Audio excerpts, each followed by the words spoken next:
Bullet number 2, decreasing the HLLR with a flow restrictive layer, seasonal water table, infiltrative distance is less than 8 inches below the original ground surface. Shallow seasonal water table, longer length. Shallower than 8 inches, it's going to get longer. Number 3, designers and boards of health may choose the appropriate HLLR or modify based on the site conditions. And sometimes, you know, where that number falls right on the middle of a column, you're not sure, we can, you know, it gives us the correct discretion to decide what to use. So most of what we're already doing. However, this next piece is important for designers in the room and installers who are doing a lot of replacement systems. We can adjust lineal loading rate to better match the site conditions. So bullet number 1, up to a 10% reduction for new construction on existing lots upon the effective date of the rules. So if we have an existing lot that's a little too small, we can take 10% off the length of that system. So for example, if the minimum required length was 150 foot, I can take that 15% off of that. That's what, 15 foot? That length can now become 135 under this code. So it gives you a little leeway for some pre-existing lots. New lots, you got to meet it. You shouldn't have been creating a lot that didn't meet it. So that's available to us. Second bullet, up to 30% reduction for replacement systems. So now I can take 30% off if I can't make it fit. So back to my example, 150 foot length, 30% would be what? 45 feet. Okay, so 105 feet long. We could make a 105 foot long trench instead of a 150 foot long trench based on this ability here. Now, the next caveat though, where reductions in length along contour between 20 and 30% are allowed, low pressure distribution is required. So when we've reduced it, low pressure distribution comes into play. So that'll need to be kept in mind. But we have now some guidance for when we can shrink some of these, because we've routinely done that when we needed to. Now we've got some guidance on that. And I don't think it's mentioned here, so I'll mention it now. Another piece that they're given to us is, let's say you had a system where you needed 120 foot, but all you could get was 60 foot. And we all debated, okay, we want to stack it, but we don't want to stack it right on top of each other. How far apart between the sections? The 60-foot section here and the 60-foot section here. How far apart? We throw numbers around, and half of them are arbitrary. 50 foot. They gave you 50 foot, and now it's all set.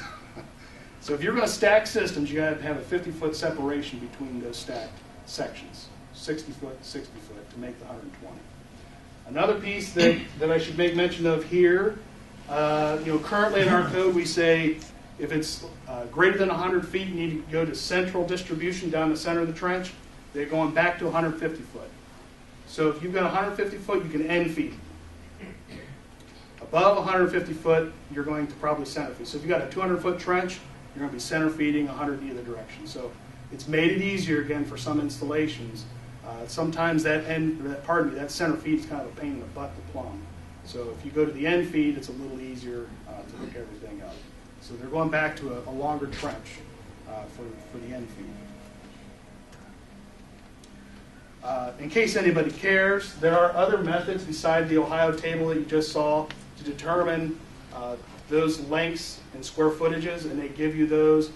Some people might say, I don't like the way they came up with those numbers. There's others available that might give you different numbers, and they want to tell you that you can use those. Okay, addition of pressure distribution rule. Yeah, basically, I'm not going to get into this. There's a whole section under soil absorption that talks about how to do low pressure distribution. Most of you are familiar with that if you've done any systems recently. And I want to mention again that they are pushing the time dosing for any LPP system. That means mounds, that means leach lines. They're pushing for the time dosing. I mentioned previously there's a bunch of appendices for these. These are the various topics found in the appendices.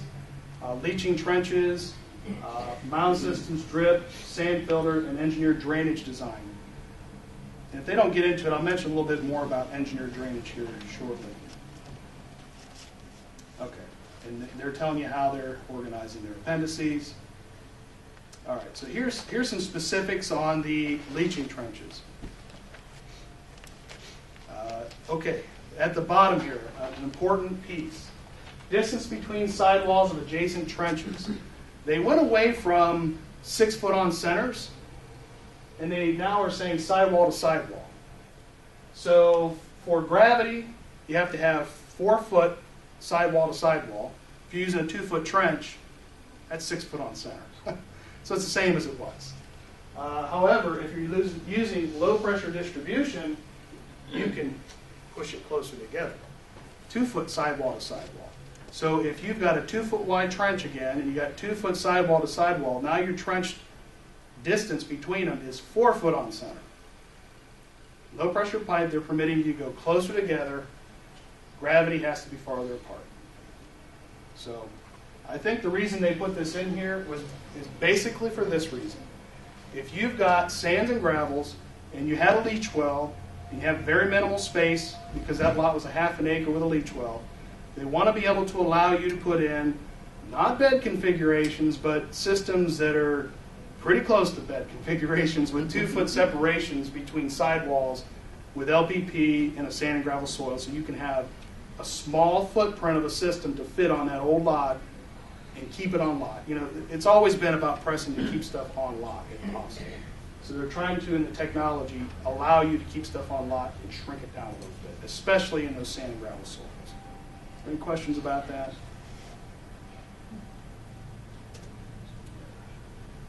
Mound system, the one noteworthy thing here is exactly what we're doing right now, and that is 6 inches of in situ soil requirement, not 8. Has been changed. Drip, again, 6 inches is the minimum required amount of in situ native soil requirement. At the bottom there, I should point out, drip tubing spacing requirement, 2 foot on center when plowed or at grade. And then if you have sand placement, instead of just at grade, you're allowed to go 2 foot to 6 inches center to center when placed on the sand fill. Now, believe me, the engineers are going to take care of making sure it's done right. We've already had systems that go in on drip that were 1 foot on centers, so it can be done if it's engineered properly. You can get those things closer together. Most of the time, we're still seeing 2 foot on center. Okay, site drainage. Now we're going to talk a little bit about perimeter drains and engineered site drainage. Okay, first, the perimeter drain will go 2 inches into the flow restricting horizon. Our old code way back in the day was 6 inches into it, so they're calling for 2 inches, and maybe a little deeper to get proper fall to the outlet. Bullet number 2, there's been some confusion in the past about mounds especially, where to place the drain. Is it 8 foot from the mound? Is it 8 foot from the lateral? Where do you put it? So they spelled that out. The drainage shall be sited not less than 8 feet from a mound lateral. 8 feet from the mound lateral, or 1 foot from the toe of the mound. So the toe is going to extend quite a ways out, and actually may be greater than 8 feet. So they finally defined for us exactly what that number needs to be for site drainage on a mound. Okay, they've also added specific specifications what a perimeter drain looks like. 4 inches, slotted pipe. Here it comes back, geotextile wrap. You know, if you've been around in the old days, that's what we always did, geotextile wrap pipe. Sand and gravel filter to prevent clogging. Sounds like what we always used to do. And the bottom line is, we don't want these, we're depending upon these drains to work, and we don't want silt plugging the slots or plugging the pipe, and therefore we're going to make sure that fine material doesn't make it in the pipe. Over the course of the life of that system, that pipe functions like it should. And that's why they've come up with those specifications. The perimeter drain trench slope is actually less than what we used to do. It's 0.2 of a foot per 100 feet. You better have a pretty good laser to be able to figure that out. But 0.2 of a foot. It used to be 6 inches and 100 foot of fall. Now it's 0.2, so that's what, 2.5 inches or something like that, and 100 foot of fall, or 100 foot of pipe. For 4-inch pipe, I've never seen 6-inch pipe used, but there's a specification for 6-inch also. Backfill with gravel to grade, or within 6 inches of grade. So it gives you the option of bringing the gravel all the way up, or what we've always done, 6 inches of grade. So it has spelled out what the drain looks like and how to install it. Prevent the outlet from plugging, and there's some practices spelled out in the appendices. All right, engineered drainage. Now, like I said previously, these aren't perimeter drains. These are things that are actually designed to really remove water from the ground to a dependable level. So the design must identify the depth of the seasonal water table with no drainage, and the depth of the seasonal water table will be lowered with drainage to demonstrate that the required VSD is met. Remember, we're allowed to have we're gaining the vertical separation distance by putting a drain on the ground with this type of a drain. And there's a couple specifications on there. They spelled this out on the last bullet here. Basically, it has to be no more than 30 days of a continuous saturation. They know that you're not going to get 360 days of the year, no water. So how much can you have? 30. Now, how in the world do you figure that out? Well, there's computer models that figure that out. You're not going to figure that out. Computer models figure that out, and it's designed so that you get no more than 30 days of the year with saturation in that soil layer that you're trying to use. So the engineered drainage, number one, can't create a public health nuisance. That means you can't run it so close to the system that you're sucking the sewage right out and dumping it in the ditch. Okay? Must be installed and maintained to ensure consistent operation during the life of the system. Options on how to do it. There's two options. One is a pain in the butt. Basically, you got to put all these monitoring ports, you got to sample it, it's a pain. That's option one. Probably the one that ain't going to get used. Option two is computer simulation models. That basically, there's software out there that takes into consideration your type of soil, the depth of the drain, the distance apart, and it calculates, can I achieve 30 days of saturation or less? And that's the drain you can use.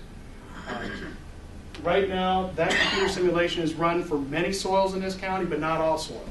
The State Health Department is trying to fund a grant to get more soils already figured out by this model. So hopefully in the future, if you've got X soil, here's the depth, here's the spacing, done. Makes life easy. Because none of us know how to run those computer models. They're hiring a guy at OSU to do it. So that's what we're hoping for, is someday that'll become an option, a real option, where you can say, I've got can-filled soil and I want to reduce the depth down to such a depth. And we'll go to the models, we'll go to the charts and say, okay, this is what you need to do for the drain, if that's what you want to do. Okay? Greywater recycling. Is there any questions about the drainage, perimeter drains, anything like that? Okay. There are 4 types of greywater recycling systems. If you remember what I said, they previously in the draft code, they gave you 60 gallons per day could go out into greywater recycling, and that's it. Done. Well, they've largely expanded this. First and foremost, it can't create a nuisance. All horizontal isolation distances must be met. So 50 foot to the water well, 10 foot to the house. Same stuff that we're already doing. Minimum of 12 inches of vertical separation distance to any limiting condition with the greywater distribution. We won't even bother with the last one.